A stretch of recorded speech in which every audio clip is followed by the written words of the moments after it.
Hello, my name is Karina and this is my perfume map. Today I'm going to talk about 10 outstanding cozy perfumes. I think I actually have 11 here, so one will be like a bonus fragrance that you've probably heard about elsewhere. I tried to pick out things that I find cozy. I've made one other cozy video that I can think of, and I was kind of made it more about like how we might think about being cozy differently depending on like what kind of person we are. Like I find some sort of strange things cozy, but the ones I picked out now are just kind of like cold weather cozy fragrances. We're about to celebrate Thanksgiving here in the United States. My kids they have this whole week off, which when I was a kid we did not have the whole week off. We would just have like a long weekend, so that's nice. And it's been like a little bit cold, and Black Friday shopping has started. I actually did buy something for Black Friday. It wasn't perfume. I bought a new vacuum cleaner. I'm very particular about vacuuming. I like to have a vacuum cleaner that I can vacuum my walls with and my ceiling. That's like a big thing with me. I don't do that all the time, but like I like to at least once a season vacuum my ceiling. And that probably sounds weird, but you know, I live in an old house and it just gets dusty, and I just feel like I feel a lot better if I can easily vacuum, ceiling fans and stuff like that. So that was my big Black Friday purchase. What did you get if you bought anything? So anyway, yeah, I've been wearing some of these perfumes. Some of them are newish to my collection, but probably purchase used. And some of them I've had for a while. Some of these I've talked about before, and some of them I haven't. So the first one I want to show you is pretty new to me, and this is Curve Crush by Liz Claiborne. I have been thinking about buying a Curve fragrance for a long time, only because I see them all the time and they're pretty inexpensive, and I like other Liz Claiborne scents, and it seems like these are pretty well received. So anyway, I got this Curve Crush in a secondhand lot. It is kind of a, I would say like a musky, spicy, cozy scent. It is considered to be a floral fruity, but it has milk, chai, cardamom, musk. It's probably got some florals, but it doesn't smell particularly floral to me. Maybe some sort of white florals, maybe a jasmine. With the milk and the chai, that might sound kind of gourmand, but it's really not gourmand. It's kind of more along the lines of like a, I would say like if you smelled Snowflakes and Cashmere by Bath and Body Works, or any kind of cashmere scent, or even like, it's a little bit like, it has kind of the same sort of sandalwood smell that like Skin Musk has, if you know that. It used to be made by Bonnie Bell. That there's like an old school oil called Skin Musk that I know some people talk about on here. And that, to me, that fragrance, while it's like a sandalwood fragrance, it kind of smells baby powderish to me. And that's not a diss on it at all. Baby powder is actually a pretty complex fragrance with sandalwood and vanilla and different things in it. And this kind of has that. This is like a spicy cardamom musk, and it is a little bit lactonic. I think it's only like $16 if you buy it new. But one of the things I learned about this is that the perfumers are Pierre Negrin and Carlos, I'm not sure what his last name is, but there's two perfumers, one of them being Pierre Negrin. And when I looked up some of the other fragrances he's made like 11 fragrances for Amouage. And the reason why I think that's kind of interesting is this kind of has like an Amouage-ish smell to it. Like if you have ever smelled any Amouage, the one thing that I can say about that house, based on just the handful that I have sampled, is that they're very kind of smooth and sort of like rich and musky in a way. And this kind of has that same thing. If you like I'm trying to think of what I would compare this to. It's really kind of unique in my collection, but it is sort of a non-gourmand, spicy, milky scent. And I'm glad to have it. I actually wore this like 3 different days, and I think it's really good. Oh, you know what else it smells like a lot? It smells like, this won't even make any sense, but it smells like Jean Paul Gaultier La Male. And I know because I bought some samples and I gave them to my son, and he wore them every day. And as soon as I sprayed this, I thought it smelled like that. And then I asked him, does this smell like La Male to you? And he said, yeah, it smells exactly like it.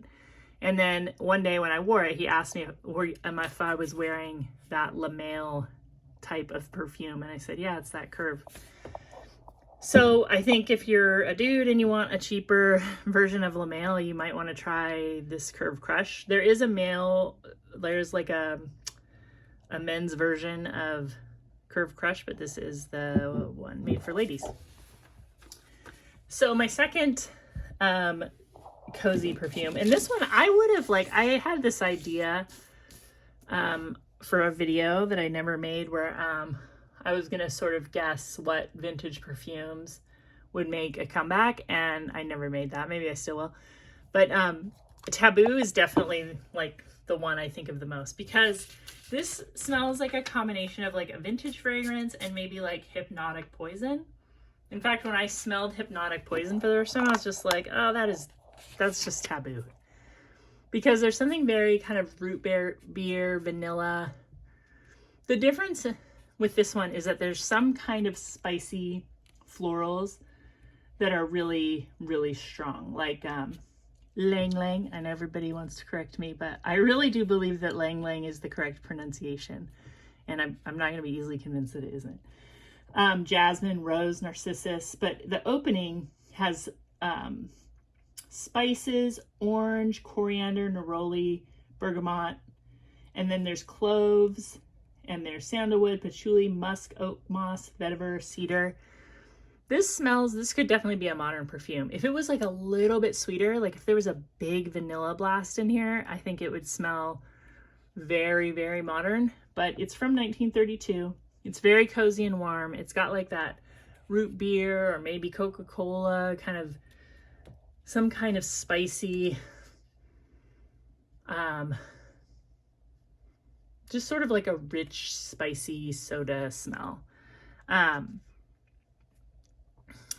I think that this current formulation, it's not like the most potent, so you're not like at risk of just gassing everyone out. I've heard that the vintage formulations are really, really strong, but I think this is about $19 for maybe like a 1.7, and it just smells really good.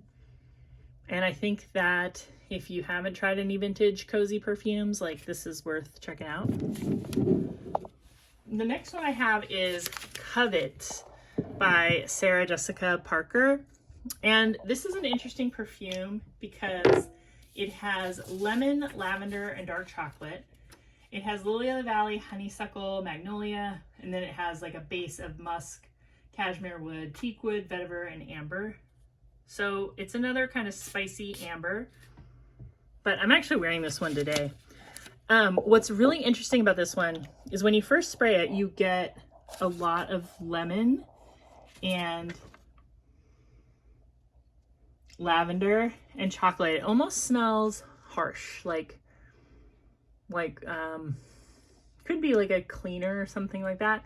But that lemon note that's really, really kind of abrasive smelling, it fades away. And in the end, this actually has some comparison to me to Lovely by Sarah Jessica Parker. Just the base notes, like it's the same kind of musk, I think, that's in Lovely. And the perfumers who made this are Anne Gottlieb and Frank Volkel. And that pair also made Esprit de Oscar, which I also think like, this kind of smells like Esprit de Oscar, but with like a chocolate note, like a gourmand. This could be like a gourmand version of Lovely or a gourmand version of Esprit de Oscar. Those two fragrances don't exactly smell alike, but they have like some similarities. Frank Volkel also made Iris 39 by Le Labo, which has been discontinued as far as I know. And it's kind of one that I wish like maybe I could get it. But he also made this, and there's kind of a, I don't know, this is really good. Like I wore this one today and I thought like I should give this a little more love because it smells really good. And a bottle, you can get a bottle for under $20. At least this small one, which I think is just an ounce. The next one I have has been discontinued, and this is kind of like an example of why I kind of think buying cheap perfumes, if you were looking at perfumes as any kind of investment, which I don't recommend. Sometimes the cheapy celebrity perfumes are the ones that you're going to get the most bang for your buck, because this Love by Sophia Vergara is now selling for like $80 to $100 because it's been discontinued. And this smells really good. This has like, again, a lot of citrus at the top and apple. And then it has rose and jasmine in the middle. But it also has orchid, coffee, praline, vanilla, amberwood. This really smells a lot to me like Into the Night by Bath & Body Works. So I wouldn't feel that bad if you can't get this. I wouldn't pay $100 for it. But it is a very nice fragrance that starts out kind of fruity, but the dry down is very kind of creamy. It's not really a coffee fragrance. There's maybe a little bit of a hint of like a creamy coffee smell. It's a nice kind of gourmand in the dry down. It smells a lot like Into the Night by Bath & Body Works, and it doesn't get compared to that anywhere, but like it smells really close to Into the Night by Bath & Body Works. So that's Love by Sophia Vergara. The next one I have is from Bath & Body Works, and this is their new Amber Romance. Like maybe this has been out for a couple months. This is super good. This smells like if this was a new niche vanilla, like if the kind of niche vanilla world was lacking a vanilla, or perfume world was lacking a vanilla, I could see this one filling a slot for some company like Sniff or something. But instead it's at Bath & Body Works, and you can get it on sale for like $5.95, and it's a very good vanilla woody cardamom. It smells like any other vanilla woody cardamom. The potency is there. This is an 8-ounce bottle. It smells very, very modern, and you can smell the vanilla, you can smell the woody notes, and you can smell the cardamom. So it is what it is. This is kind of like a unique offering from Bath & Body Works. I think they do this with, I feel like there's 3 or 4 a year that come out and that you're like, oh, come on. That is like a really good perfume shoved in a body mist bottle for some reason. Like, this is what makes Bath & Body Works like worth checking out all the time. This doesn't necessarily smell gourmand, and it does almost smell smoky. So it's a perfect cozy scent. And even for somebody like me who doesn't really like the idea of wearing like cake-like scents or super sweet scents, I like this one. And I think it's like, I'm glad to have it. The next one is, let's see, Sexy Amber by Michael Kors. And again, this is from a lot.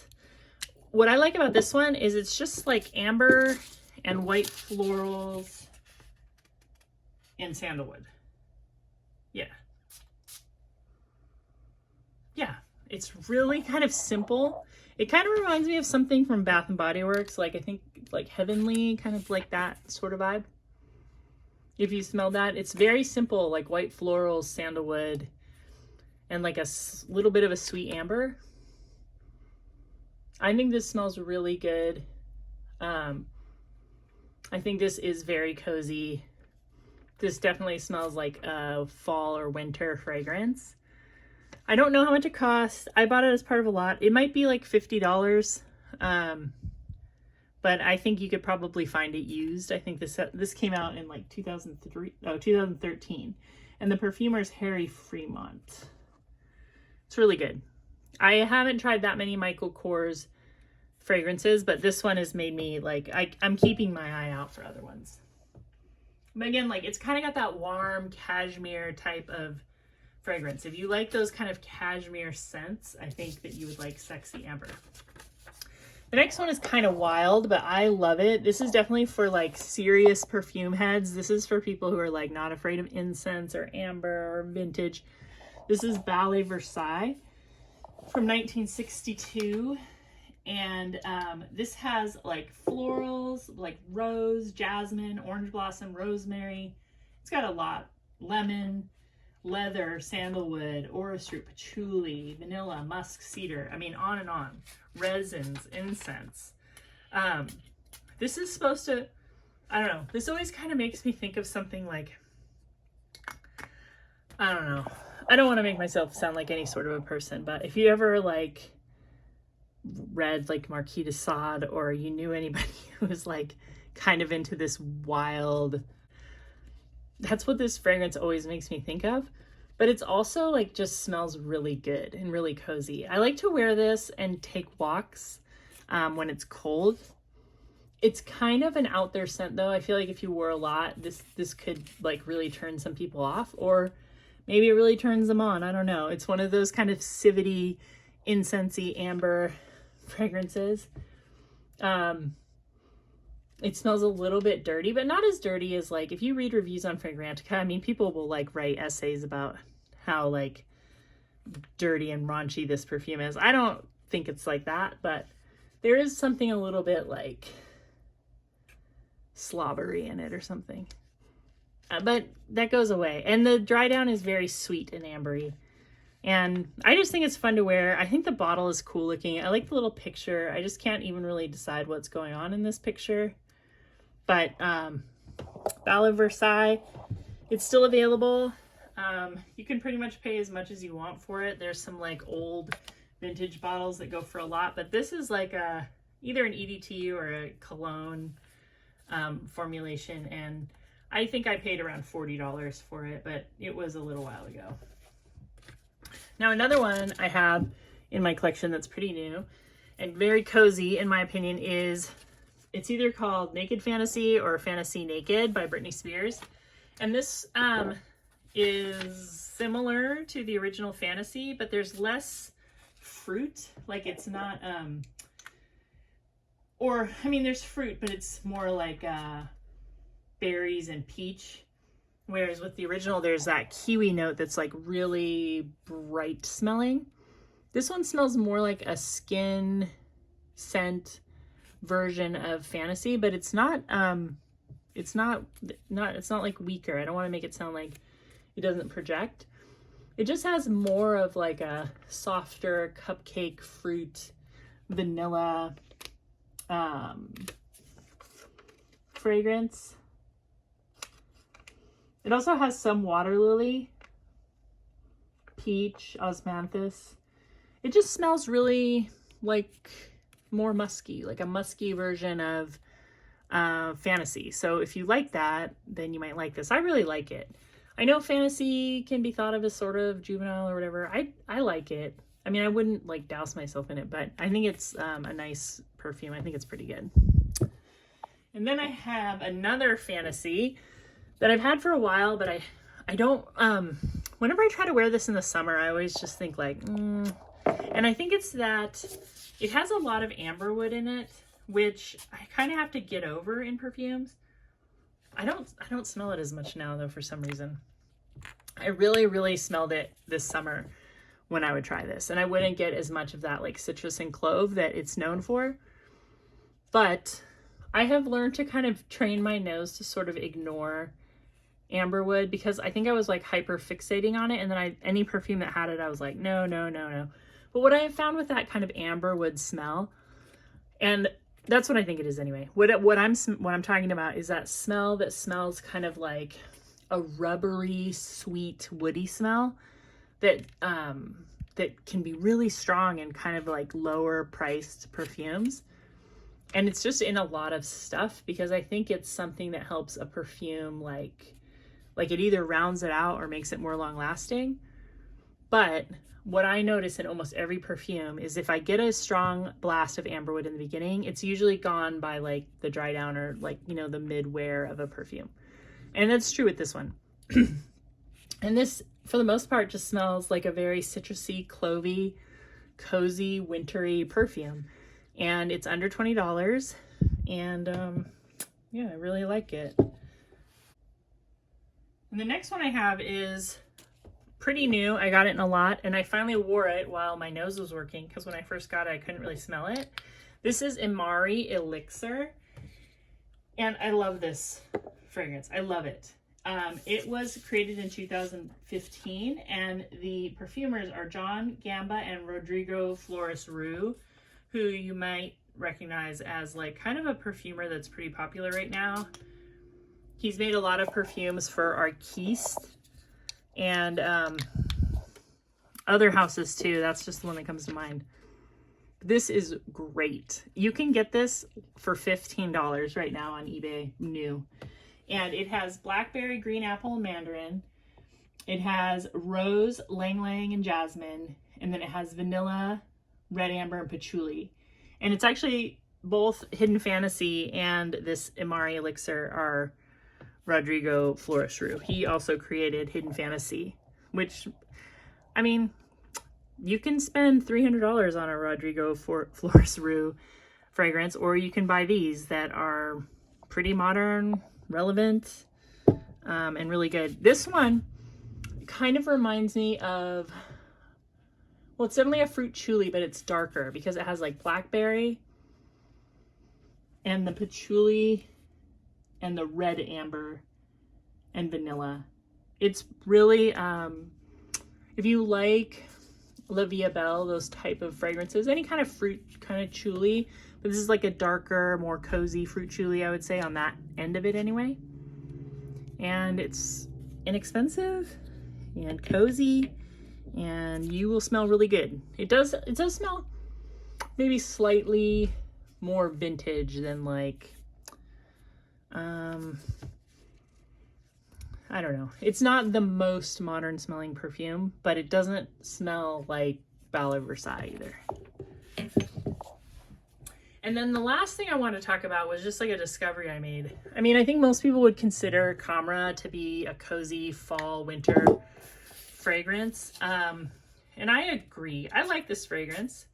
I don't wear it a lot because I think it's extremely strong and it's so like recognizable. But I was testing out Initio's Side Effect. I bought a few samples of this, and I think that while people compare Khamrah to Angel Share a lot, I think it's closer to Side Effect. Now, when you first smell Side Effect, there's a blast of tobacco. It smells like a tobacco leather to me. And then there's like rum, I think, or I don't know. There's like a lot of spices. But when they dry down, they smell really similar.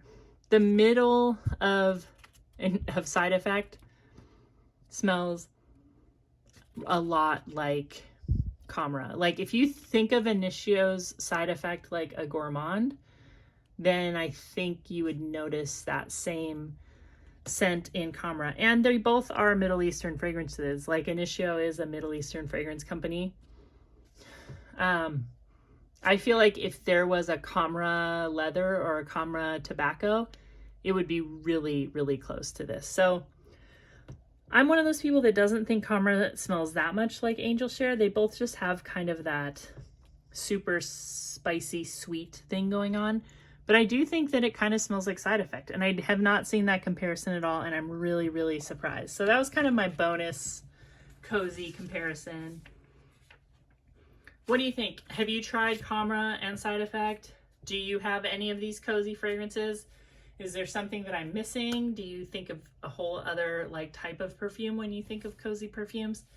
Let me know in the comments. I always love reading them, and I try to make sure I read every comment. I'm not super good at doing that, only because I don't always get notified if there's a new comment. It's weird. Sometimes I do, sometimes I don't. So sometimes I'll take a day and I'll actually put the video back on, and then I'll manually scroll through comments to make sure that I haven't missed anything, because I do really enjoy reading them. And yeah, I hope you have a great holiday if you're celebrating, if you're here in the US, or you know, whatever you're doing as the weather changes one way or the other. And I will talk to you real soon. Subscribe.